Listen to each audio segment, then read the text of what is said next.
অভিনেত্রী মেহের আফরোজ শাওনকে আটক করেছে ঢাকা মহানগর গোয়েন্দা পুলিশ ডিবি। সেখানে আছেন সহকর্মী রিয়াজ রায়হান। রিয়াজ, আটকের ডিবি থেকে কি তথ্য জানানো হয়েছে, সবশেষ আর কি তথ্য রয়েছে এ বিষয়ে?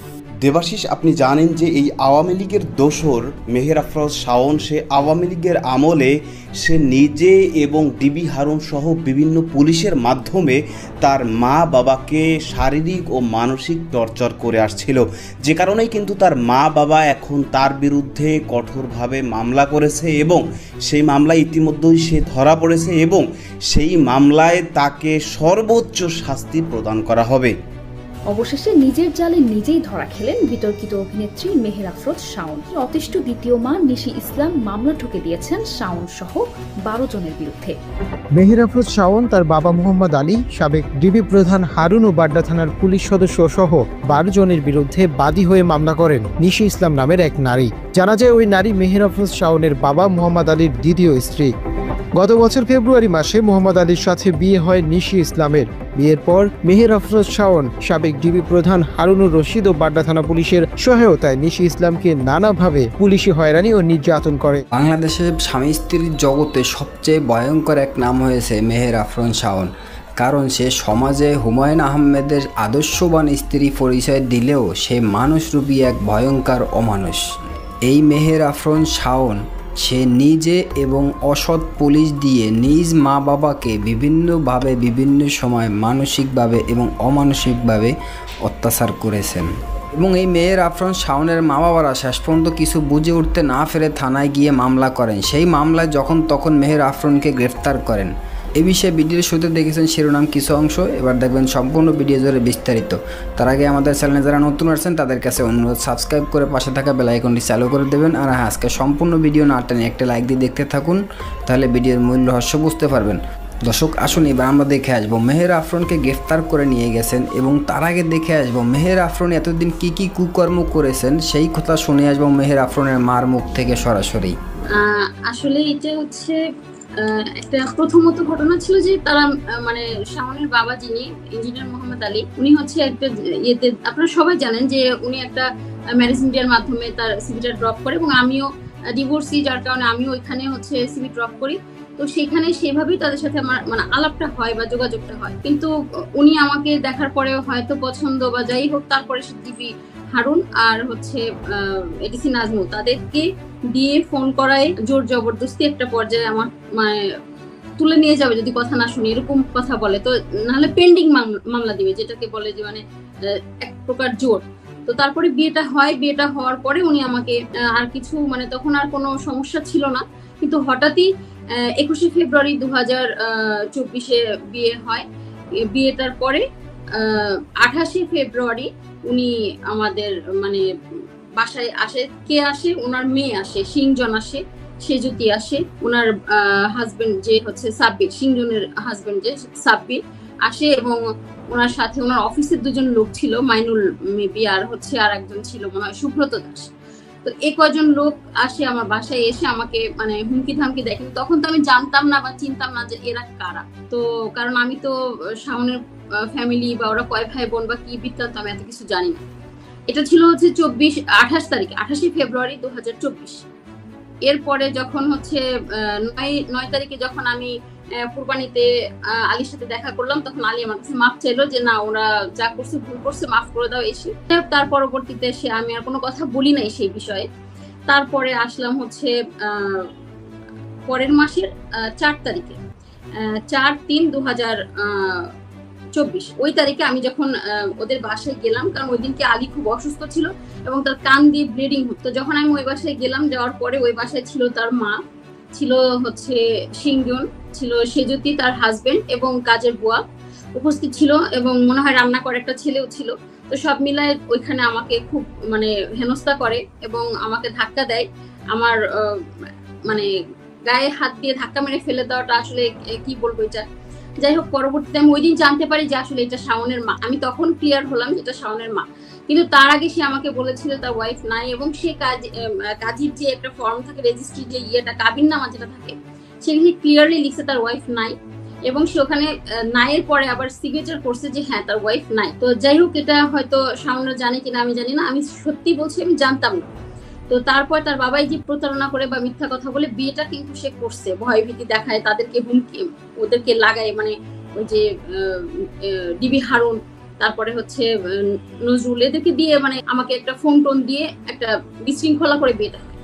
এরপরে যখন আমাকে হঠাৎ করে দেখি যে আমার বাসায়, মানে আমি 4 তারিখে যাই, পরের দিন 5 তারিখ ছিল 2024, আমার বাসায় আসছে শাওন, সিংজন, সেজতি এবং সিংজনের হাজবেন্ড, তারপরে ওদের সাথে 2জন লোক, এই সবাই আমার বাসায় আসছে। এসে আমার বাসায় এসে ভাঙচুর করে, আমাকে মারে, এমন ভাবে মারে যে আমার নাক দিয়ে ব্লিডিং হয়। আপনারা দেখছেন বিভিন্ন পত্রপত্রিকায় বা নিউজে দেখছেন যে আমার এখানে পুরো পায়ে এখানে ব্লাড জমে যায়। তো ভারী বোতা কিছু একটা শক্ত কিছু এখানে ছিল, তো ওটা দিয়ে সে মারে আমাকে। এটার একটাই কারণ, আমি কেন এটা করলাম, তার বাবাকে ডিভোর্স দিয়ে দিলাম। ডিভোর্স তো আমি অবশ্যই দিব, কিন্তু আপনার বাবা এটা করছে আমি বলাতে তারা আরো বেশি ক্ষিপ্ত হয় আমার উপরে। পরবর্তীতে আমি আর আসলে সেন্স রাখতে পারি না, যাই হোক ওরা চলে গেছে বাসা থেকে। যাওয়ার পরে আমাকে এভাবে মারার পরে ওরা চিন্তা করছে যে আসলে এটা কিভাবে তারা মিউচুয়াল করবে, এই কারণে হয়তো বা তারা এডিসি নাজমুলের সাহায্য নেয় বা মনিরুল ইসলাম, তারপরে হচ্ছে সাবেক আইজিপি, ওনাদের সাহায্য নেয়।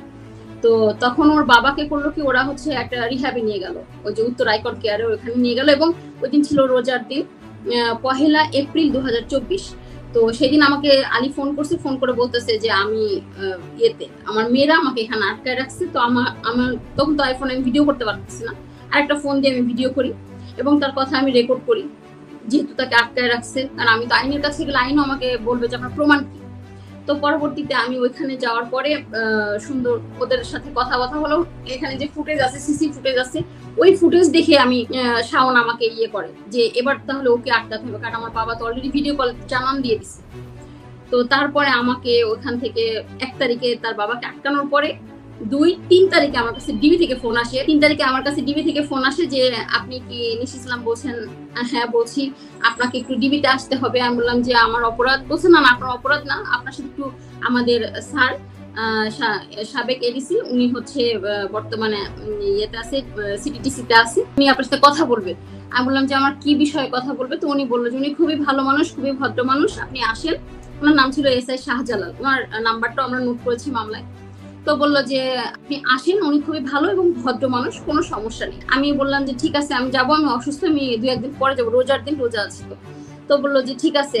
ঠিক 3 তারিখের পরের দিনই 4 তারিখে উনি আমাকে ফোন দিয়ে বলছে যদি আপনি না আসেন তাহলে আপনাকে তুলে নিয়ে আসবো। এই ডিবির কলই কিন্তু, কারণ গভর্নমেন্ট চাইলে এটাকে তারা আবার রেকর্ড করতে পারে। কারণ আমার ফোনগুলো তো বাড্ডা থেকে নিয়ে নিছিল, নেওয়ার পরে তো ওগুলো আমি রাখতে পারিনি, সব নাই আমার কাছে, কিছু জিনিস আছে আমার কাছে।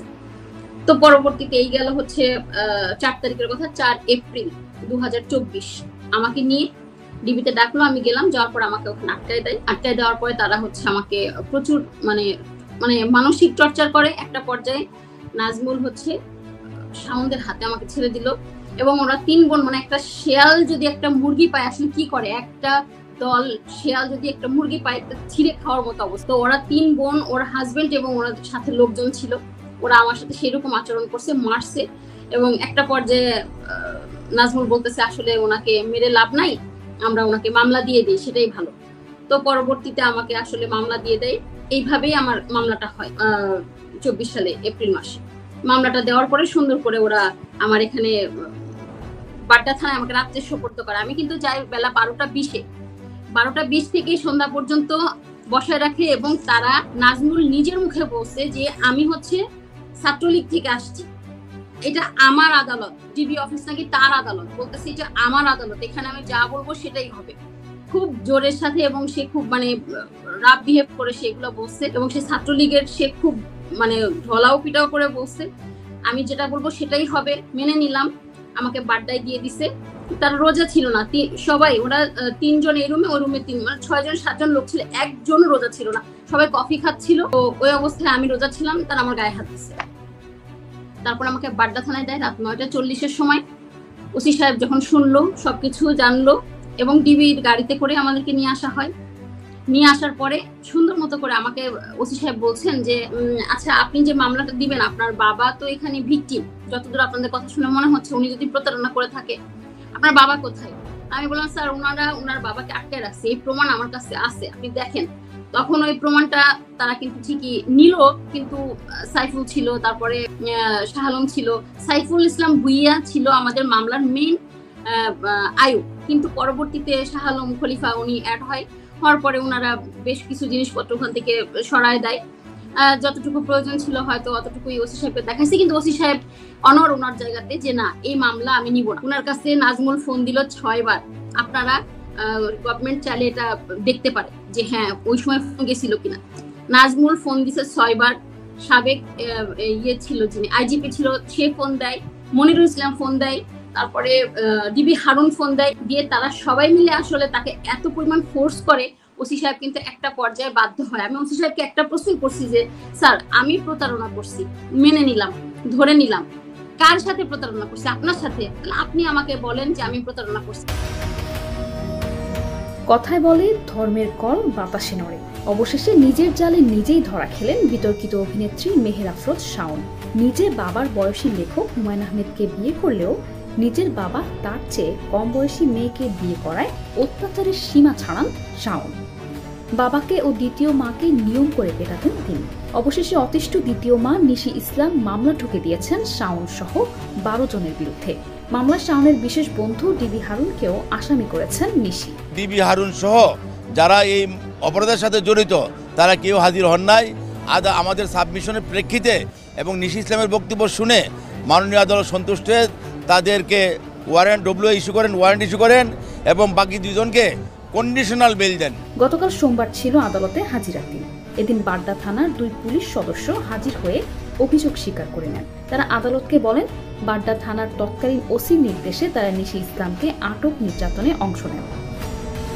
দর্শক, এরকম মানুষকে যখন তখন ফাঁসি দেওয়া উচিত, কেননা আমাদের বাংলাদেশে হাজার হাজার মা বাবাকে এরকম অত্যাচার অন্যায় অবিচার করে যায়, কিন্তু তারা মাথা জাগিয়ে কোনো কথা বলে না, বলতে পারেও না, বলবে কিভাবে? তাদের জায়গা নাই কোথাও যাওয়ার।